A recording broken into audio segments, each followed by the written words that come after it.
જય શ્રી કૃષ્ણ મિત્રો, આપણે જાણીએ છીએ કે નચિકેતાની કથા ભારતીય સંસ્કૃતિમાં પિતૃભક્તિ, સત્કાર્ય અને આધ્યાત્મિક જ્ઞાનના પ્રતીક તરીકે ઓળખાય છે. આ કથા માત્ર એક વાર્તા નથી, પણ જીવનની ઊંડાણપૂર્વકની સમજણ અને ધર્મના પથ પર કઈ રીતે ચાલવું તે શીખવે છે. આ કથા ઋષિ વાજશ્રાવસ અને તેમના પુત્ર નચિકેતાની છે, જેમાં નચિકેતાની બૌદ્ધિક બુદ્ધિમત્તા અને પિતાના આદેશ માટેની આજીજી દર્શાવવામાં આવી છે. ઋષિ વાજશ્રાવસ એક મહાન વિદ્વાન અને ચરિત્રવાન બ્રાહ્મણ હતા.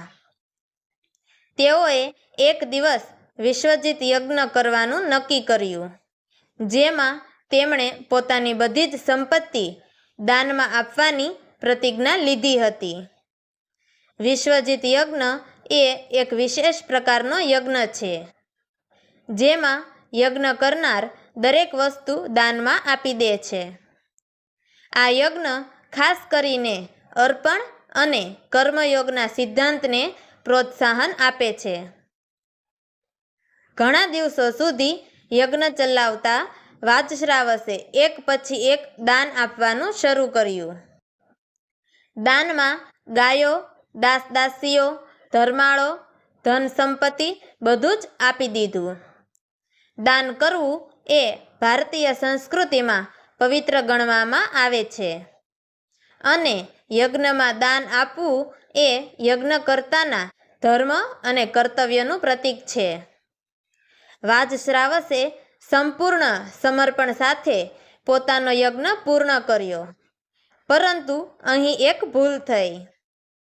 નચિકેતા, જેમની ઉંમર તો નાની હતી, પણ બૌદ્ધિક રીતે ખૂબ જ જાગૃત હતા. તેમણે જોયું કે વાજશ્રાવસ ગાયોનું દાન કરી રહ્યા છે, પરંતુ નચિકેતાને તરત જ સમજાયું કે તે ગાયો વૃદ્ધ અને નબળી છે. ગાયો વઢાતી નથી, કારણ કે તેમને એક ધાર્મિક પ્રાણી માનવામાં આવે છે, અને ભારતીય સંસ્કૃતિમાં ગાયને માતા તરીકે પૂજવામાં આવે છે. નચિકેતાના મનમાં પ્રશ્ન ઉદ્ભવ્યો કે આ નબળી અને વૃદ્ધ ગાયોને દાનમાં આપવાથી તેઓનો ઉપયોગ શું હશે? નચિકેતા તેના પિતા પાસે જાય છે અને કહે છે કે, પિતાજી, ગાયોને દાનમાં તો આપી રહ્યા છો, પરંતુ આ ગાયો વૃદ્ધ અને નબળી છે. આ દાનથી તમારા યજ્ઞનું ફળ તો સારી રીતે મળશે નહીં. પિતા વાજશ્રાવસ, જે યજ્ઞની સફળતામાં તત્પર હતા, તે તેમના પુત્રની આ વાતને સમજી શક્યા નહીં. વાજશ્રાવસે કહ્યું, નચિકેતા, મેં પ્રતિજ્ઞા કરી છે કે હું મારી બધી જ સંપત્તિ દાન કરીશ. ગાયો પણ મારી સંપત્તિનો ભાગ છે, તેથી તેમને દાન કરવું જ પડશે. એ પછી નચિકેતાએ, જેમણે બધી જ બાબતો અત્યંત જાગૃતતા સાથે અવલોકન કરી હતી, એમને ખબર હતી કે આ નબળી ગાયો કંઈ ઉપયોગમાં નહીં આવે. મને લાગે છે કે દાનમાં તે જ વસ્તુ આપવી જોઈએ જે બીજાને કામ આવે. આ વિચાર નચિકેતાના મનમાં સતત ચાલતો રહ્યો. નચિકેતા ખૂબ જ સમજદાર હતો, અને તેણે વિચાર્યું કે પિતાએ આ પ્રકારનું દાન કર્યું છે જે યોગ્ય નથી. તે ફરી તેના પિતાને કહે છે કે હું પણ તો તમારો પુત્ર છું, તો પછી મને પણ દાનમાં આપશો? આ શબ્દો એક રીતે નચિકેતાની નિષ્કપટતા દર્શાવે છે, કારણ કે તેણે જાણ્યું કે પિતાનું દાન સાચા અર્થમાં લાભકારી હોવું જોઈએ. પિતાએ આ શબ્દો પર ફરીથી ધ્યાન ન આપ્યું, પરંતુ નચિકેતા સતત આ પ્રશ્ન પૂછતો રહ્યો, જો તમે આ બધું દાનમાં આપી રહ્યા છો, તો પછી મને પણ દાનમાં આપો. નચિકેતાના આ વારંવારના પ્રશ્નોને કારણે વાજશ્રાવસ ગુસ્સે થઈ ગયા અને ગુસ્સામાં કહ્યું, હા, હું તને યમરાજને દાનમાં આપું છું. નચિકેતા પિતાનું આ વાક્ય સાંભળી વિચારમાં પડી ગયો કે પિતાની આજ્ઞાનું પાલન કરવું એ પુત્રનું કર્તવ્ય છે. જો પિતાજીએ મને યમરાજને દાનમાં આપવાનો નિર્ણય કર્યો છે તો મારે આ પૂરી રીતે માની લેવું જોઈએ. નચિકેતા એનાથી નિશ્ચિત થઈને યમલોક તરફ જવા માટે નક્કી કર્યું. મારે પિતાની આજ્ઞાનું પાલન કરવું છે અને જો હું યમરાજને મળવા નહીં જાઉં તો ભવિષ્યમાં મારા પિતાના નામનું અપમાન થશે. આમ કહેતા નચિકેતા યમલોક તરફ નીકળી પડ્યો. યમલોકમાં પહોંચવું એ નમ્રતા અને ધૈર્યથી ભરેલું એક મહાન પગલું હતું. જ્યારે નચિકેતા યમલોક પહોંચ્યો ત્યારે યમરાજ હાજર ન હતા. યમરાજના દૂતોએ નચિકેતાને જોયો, પરંતુ તેની ઉંમર અને જીવનની ભૂમિકા જોવાથી તે હજુ મરણ માટે તૈયાર નહોતો. તેથી કોઈએ તેના પર ખાસ ધ્યાન આપ્યું નહીં. નચિકેતા ભૂખ્યો અને તરસેલો યમરાજના દ્વાર પાસે 3 દિવસ સુધી બેઠો રહ્યો. તેનો હિંમતભર્યો નિર્ણય અને પિતાની આજ્ઞાનું પાલન એ સર્વોચ્ચ સ્તરે હતું. ચોથા દિવસે યમરાજ પોતાના લોક પર પાછા આવ્યા. તેમણે જોયું કે નચિકેતા 3 દિવસથી દ્વાર પર બેઠો છે. તેમણે તરત જ નચિકેતાને પૂછ્યું, કોણ છે તું? શું મેં તારી સાથે કોઈ ભૂલ કરી છે કે તું મને કશુંક કહેવા માટે અહીં આવ્યો છે? નચિકેતા ખૂબ જ વિનમ્રતાથી યમરાજને જવાબ આપ્યો, હું નચિકેતા છું. હું મારા પિતાની આજ્ઞાથી અહીં આવ્યો છું. મારા પિતાએ તમને દાનમાં મને સોંપ્યો છે. યમરાજે નચિકેતાની પિતૃભક્તિ અને ધૈર્યને જોઈને તેનાથી પ્રસન્ન થયા. તું યમલોકમાં અતિથિ છે અને હું અને મારા દૂતોએ તારાથી ઉપેક્ષા કરી છે. તું મારા ઘરમાં 3 દિવસ સુધી તરસ્યો અને ભૂખ્યો રહ્યો. હું તે માટે તારી માફી માગું છું. હું તને 3 વરદાન આપું છું. તારે જે જોઈએ તે 3 વરદાન માગી શકે છે. નચિકેતાએ પહેલાં તો યમરાજને પ્રણામ કર્યા અને પોતાનું પહેલું વરદાન માંગ્યું. જ્યારે હું પૃથ્વી પર પાછો જઈશ ત્યારે મારા પિતા મને ખુશાલ મનોસ્થિતિમાં મળે અને તેમને હું ગમવા લાગું. જે ક્રોધ અને દુઃખ મારા કારણે તેમને થયું છે તે શાંત થઈ જાય. યમરાજે આ વરદાન મંજૂર કર્યું અને કહ્યું, તથાસ્તુ વત્સ, તારા પિતા તને જોઈને શાંત અને આનંદિત થઈ જશે. આ પછી નચિકેતાએ બીજું વરદાન માગ્યું, ભગવાન, પૃથ્વી પર લોકોને અનેક દુઃખો છે. મારે એવા ઉપાયની જાણકારી જોઈએ જેનાથી લોકોના દુઃખ દૂર થાય. યમરાજે નચિકેતાના આ વિષયમાં રસ જોઈને તેને વિવિધ પ્રકારની વિદ્યા અને યજ્ઞોના વિધાનો શીખવ્યા. જે વિદ્વાન આ જ્ઞાન પ્રાપ્ત કરે છે તે દુઃખ અને મરણના ચક્રમાંથી મુક્તિ મેળવી શકે છે. નચિકેતા ખૂબ જ બુદ્ધિમાન હતો અને તે આ જ્ઞાન ઝડપથી શીખી ગયો. નચિકેતાએ યમરાજ પાસેથી ત્રીજું અને સૌથી મહત્વપૂર્ણ વરદાન માંગ્યું. હે ભગવાન યમરાજ, મને જણાવો કે મૃત્યુ શું છે? મરણ પછી માણસ શું અનુભવ કરે છે? માનવ જીવાત્મા કઈ સ્થિતિમાં જાય છે? શું મૃત્યુ પછી જીવન છે કે નહીં? યમરાજ આ પ્રશ્ન સાંભળી થોડા સમય માટે ચૂપ રહી ગયા.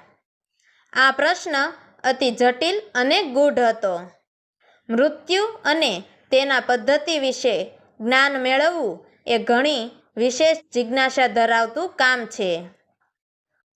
યમરાજે નચિકેતાને સમજાવવાનો પ્રયાસ કર્યો કે નચિકેતા, આ પ્રશ્ન બહુ જ અગમ્ય અને દુર્લભ છે.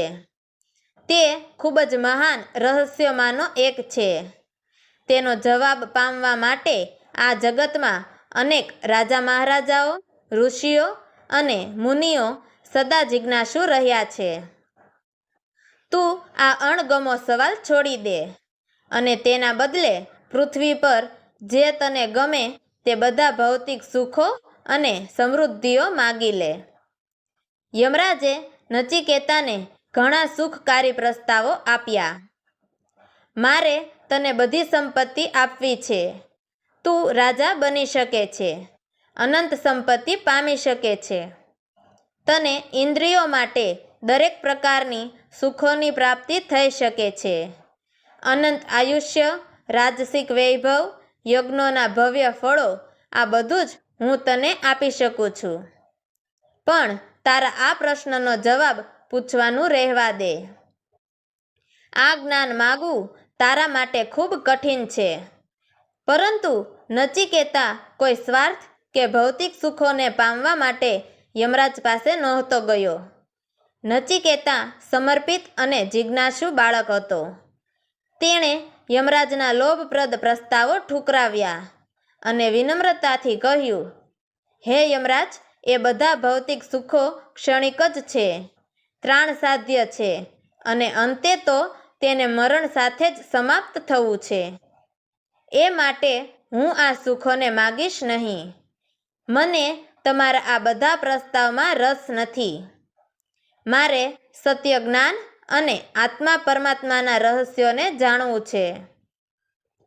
હું સમજી ગયો છું કે જીવનના અંતે જે શાશ્વત સત્ય છે, જેનાથી પૃથ્વી પરના બધા ભૌતિક વિમોચનથી મુક્તિ મળી શકે છે, તે જ સાચું છે. આ જ્ઞાન મને આપો. યમરાજ નચિકેતાની આ જિજ્ઞાસા અને દ્રઢતાને જોઈને ખૂબ જ પ્રસન્ન થયા.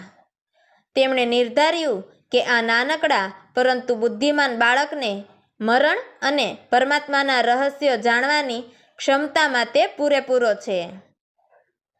યમરાજે કહ્યું, તારા જેવા જિજ્ઞાસુ અને આજીજી શિષ્ય આ જ્ઞાન માટે યોગ્ય છે. મેં પહેલાં આ સત્ય અનેક મનુષ્યોથી છુપાવ્યું છે, કારણ કે તે મરણ પછીના જીવનનો ગુણ છે.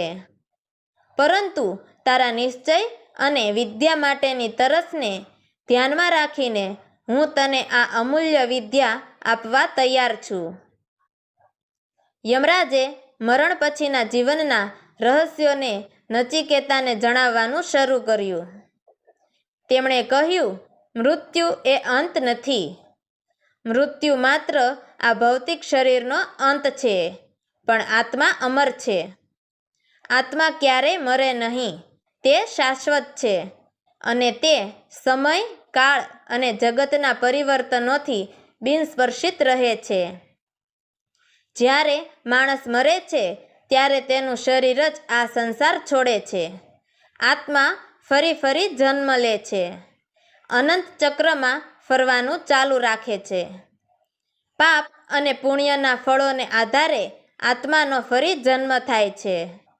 જે કર્મ અને આધ્યાત્મના માર્ગ પર ચાલે છે તેમને આ જગતના જન્મ મરણના ચક્રમાંથી મુક્તિ મળે છે. યમરાજે જીવન, મૃત્યુ અને આધ્યાત્મિક જ્ઞાનના અનેક પાસાઓ પર નચિકેતાને વિધાન આપ્યું. આ જ્ઞાન એટલું અગમ્ય અને ઊંડાણભર્યું હતું કે મોટા મોટા વિદ્વાન અને મહાન મનુષ્યો પણ એ જાણી શકતા નથી. પરંતુ નચિકેતાની નિષ્ઠા અને એકાગ્રતાને કારણે યમરાજે આ બધી જ અગમ્ય વિદ્યાઓ શીખવી. યમરાજે નચિકેતાને મોક્ષનો માર્ગ સમજાવતા કહ્યું, જે માણસ પોતાની ઇન્દ્રિયોને સંયમમાં રાખે છે, આત્માને પરમાત્માના વિશિષ્ટ રૂપ સાથે જોડે છે અને માયાના બંધનોથી મુક્ત થાય છે, તે જ મોક્ષ પ્રાપ્ત કરી શકે છે.